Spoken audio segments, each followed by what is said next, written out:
وَيَسْأَلُونَكَ عَنْ ذِي الْقَرْنَيْنِ قُلْ سَأَتْلُو عَلَيْكُم مِّنْهُ ذِكْرًا صدق اللہ العظیم۔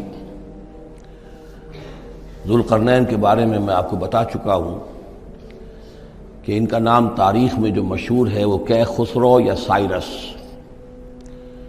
اور انہی سے اصل میں ایران کی عظمت کے دور کا آغاز ہوا تھا۔ چنانچہ تقریباً میں سمجھتا ہوں کہ شاید 25-30 سال پہلے کی بات ہے، جب شہنشاہ ایران اس وقت جب کہ ان کی بادشاہت جو ہے وہ بڑے عروج پر تھی، انہوں نے 2500 سالہ برسی منائی تھی انہی کے خسرو کی، سائرس کی۔ ان کی قبر جو ہے مقبرہ وہ دریافت ہو گیا تھا، اور وہاں پر ان کا ایک مجسمہ بھی دریافت ہوا تھا کھدائی پر۔ اس مجسمے میں وہ 2 لگے ہوئے تھے، سینگ بھی۔ اس موضوع پر سب سے پہلے مولانا ابوالکلام آزاد مرحوم نے، جو اپنی ترجمان القرآن کے نام سے انہوں نے مختصر ترجمہ اور تفسیر لکھی ہے، اس میں بڑے تفصیلی نوٹس لکھے ہیں۔ سب سے پہلے اہل علم کے حلقے میں ان کے بارے میں جو معلومات ہیں وہ ان کے ذریعے سے آئی ہیں۔ اب یہ تقریباً یونیورسلی ایکسیپٹڈ ہے۔ پھر سوال پیدا ہوتا ہے کہ ان سے کیا دلچسپی یہود کو تھی، تو وہ بھی سمجھ لیجئے کہ نبوکدنضر نے 587 قبل مسیح میں حملہ کیا تھا فلسطین پر، اور نبوکدنضر عراق کا بادشاہ تھا۔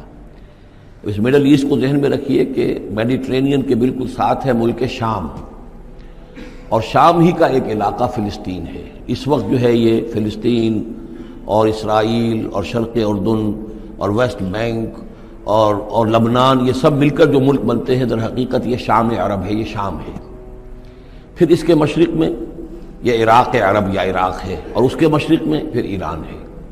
تو عراق کا بادشاہ تھا جس نے حملہ کیا تھا یروشلم پر، تباہ و برباد کیا، اور ان کو قیدی بنا کر لے گیا۔ کیپٹیویٹی کا دور ان کا تقریباً 150 برس کا ہے۔ لیکن اس عرصے میں ایران میں یہ شخصیت ابھری کہ خسرو کی یا سائرس کی۔ اس نے پھر فتوحات کا دائرہ شروع کیا، تو سب سے پہلے عراق کو فتح کیا، بیبیلونیا کو، اور یہاں پر جو یہ اسیر تھے یہودی، ان کو اجازت دے دی کہ تم واپس جاؤ، اپنا یروشلم آزاد کرو، اپنے جا کر آباد کر لو دوبارہ۔ تو گویا کہ یہ محسن ہیں، ان کے ذوالقرنین جو ہیں ان کے محسن ہیں، جن کی وجہ سے کہ جن کے ذریعے سے اللہ تعالیٰ نے انہیں بیبیلونیا یعنی عراق کی کیپٹیویٹی، جو ان کی اسارت کا دور تھا، اس کو ختم کیا، آزادی ملی، اور پھر یہ واپس آئے۔ حضرت عزیر علیہ السلام کے ساتھ قافلہ آیا ہے، اور وہ تقریباً پھر انہوں نے آ کر یہاں اثر نو اس شہر کو بھی آباد کیا، اور ہیکل جو ہے حضرت سلیمان علیہ السلام کا بنایا ہوا جو وہ عبادت خانہ تھا، اس کو دوبارہ تعمیر کیا۔ اس اعتبار سے ذوالقرنین جو ہے وہ ان کی تاریخ میں ایک معروف شخصیت ہے۔ تاریخ سے معلوم ہوتا ہے کہ انہوں نے پھر ایران کی پہلی حکومت کو کنسولیڈیٹ کر کے پارس اور مادہ کو ملا کر ایک سلطنت ایران بنائی۔ پھر ان کی فتوحات کے 3 دائرے ہیں۔ مغرب کی طرف میڈیٹرینین تک پورا علاقہ فتح کر لیا۔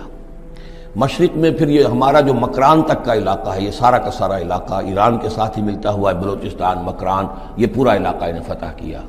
ایک مہم ان کی شمال کی طرف گئی، بحیرہ کیسپین جو ہے، اور ادھر سے جو وہ بلیک سی ہے، بحیرہ اسود، ان دونوں کے درمیان جو پہاڑی سلسلے ہیں، یہ شمال کی طرف جو ہے تیسری مہم گئی۔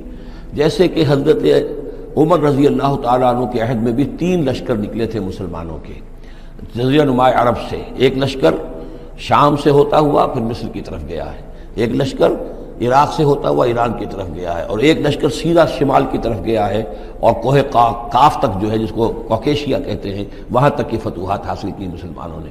تو تقریباً یہی سمجھیے کہ ایک بلو پرنٹ تھا، جو کہ یعنی ہمارے اس دور خلافت راشدہ سے جو سمجھیے کہ لگ بھگ کوئی 2000 سال قبل جو ہے یہ واقعہ پیش آیا ہے، یا بلکہ اس سے کم، کوئی 1500 سال قبل یہ واقعہ پیش آیا ہے۔ اور یہ ذوالقرنین جو ہیں یہ یہاں پر ایک بڑی عظیم سلطنت کے بانی بنے ہیں، لیکن نیک آدمی تھے۔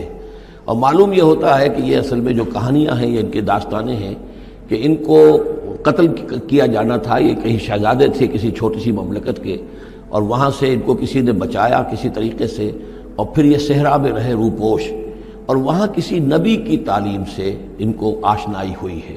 ہو سکتا ہے کوئی اسرائیلی نبی ہی کی تعلیم ہو، یہ بھی ہو سکتا ہے کہ زرتشت جو ہیں وہ بھی کوئی اللہ کے نبی ہوں اور ان کی تعلیم ان تک پہنچی ہو، لیکن خود ان کا کردار جو قرآن پیش کر رہا ہے وہ بہت ایک نیک، مومن، صالح، ایک بندہ مومن، اس کا کردار ہے۔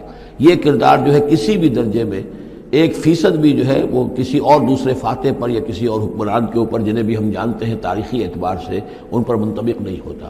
یہ انہی کی شخصیت ہے.